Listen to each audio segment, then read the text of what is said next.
और दूसरा ये कि सिलेबस को पूरा करने में टाइम कितना लगता है, तो मैं सारी समझा देता हूँ। देखिए, अगर आप यूपीएससी की तैयारी ठीक से करना चाह रहे हैं, यूपीएससी, और आपकी बैकग्राउंड ज्यादा नहीं है, बैकग्राउंड से फर्क पड़ता है। जैसे मान लीजिए आपने हिस्ट्री, ज्योग्राफी, पॉलिटिकल साइंस से ग्रेजुएशन किया और गंभीरता से किया, तो आपके लिए यूपीएससी की तैयारी में समय काफी कम हो जाएगा। पर यदि आपने ग्रेजुएशन गंभीरता से नहीं किया हुआ है, मौज में किया हुआ है, जैसे अमूमन हम लोग करते हैं, या किसी एक सुपर स्पेशलाइजेशन वाली स्पेसिफिक ब्रांच में किया है, जैसे मान लीजिए आपने बीटेक किया और बीटेक भी ऐसी चीज में किया, कंप्यूटर साइंस में, जो यूपीएससी में है ही नहीं ऑप्शन, तो बीटेक कंप्यूटर साइंस आपकी यूपीएससी की तैयारी में सीधे फायदा नहीं करती है, नहीं के बराबर फायदा। तो अगर आपकी बैकग्राउंड नहीं के बराबर मान ली जाए, तो यूपीएससी का सिलेबस एक बार ठीक से तैयार करने में 1.5 से 2 साल लग जाते हैं, अगर जीरो से हम शुरू करते हैं तो। 1.5 से 2 साल इसलिए कि ऑप्शनल की तैयारी में कुछ महीने लगते हैं, फिर एसए है, पूरा जीएस है, पूरा सीसेट है। अगर आप इंजीनियर हैं और आपका गणित बहुत अच्छा है, तो सीसेट में आपके 2-3 महीने बच जाएंगे, और गणित में भी डब्बा गोल है तो 3 महीने और एक्स्ट्रा हो जाएंगे, सीधी सी बात। तो 1.5 साल से 2 साल चाहिए फर्स्ट राउंड ऑफ प्रिपरेशन के लिए। उसके बाद आपकी रिवीजन प्रैक्टिस, जिसमें 6 महीने मेरे ख्याल से कम चाहिए।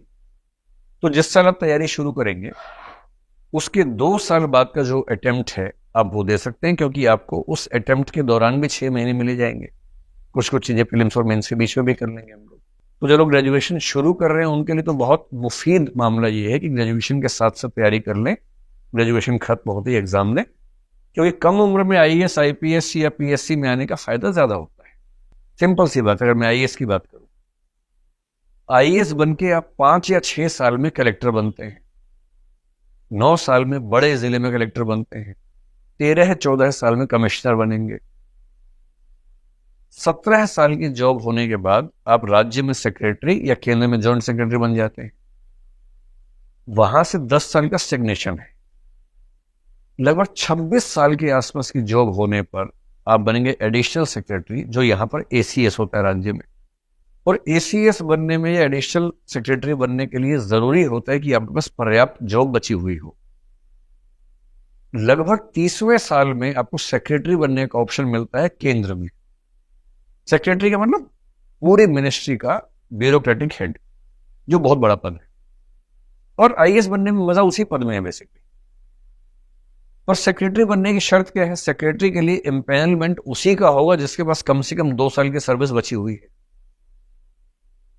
मोटी सी बात, जिस दिन आप सर्विस में जाएं, यदि आपके पास कम से कम 33-34 साल की सर्विस नहीं है, तो आप सेक्रेटरी पद का सुख आमतौर पर नहीं उठा पाएंगे। और सेक्रेटरी बने और बनते रिटायर हो गए, उसमें क्या मजा है? बन के 3-4 साल रहना भी चाहिए।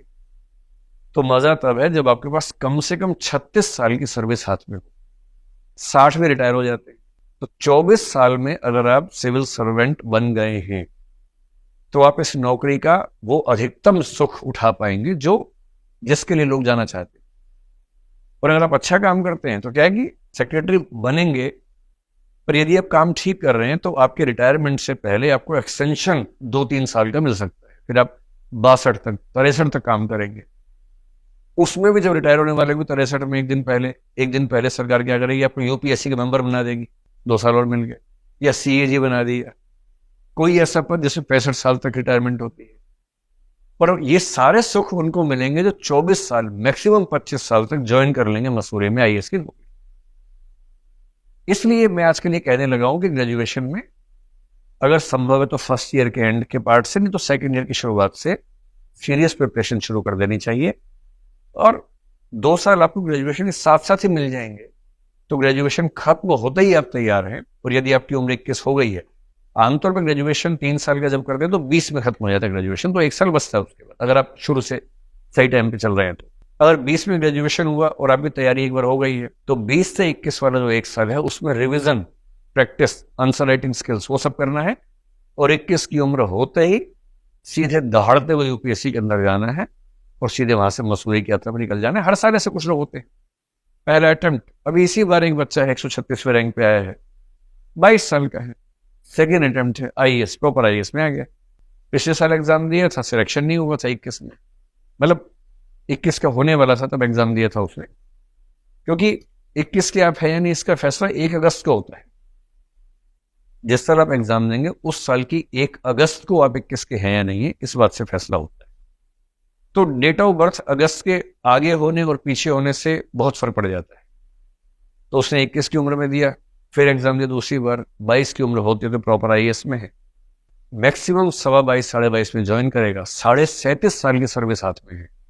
और 37.5 साल की सर्विस का मतलब है कि अगर सर्विस ठीक रही, बीच में दिक्कत नहीं कोई आई, तो कम से कम 7 साल केंद्र सरकार में सेक्रेटरी का पद मिलने वाला है।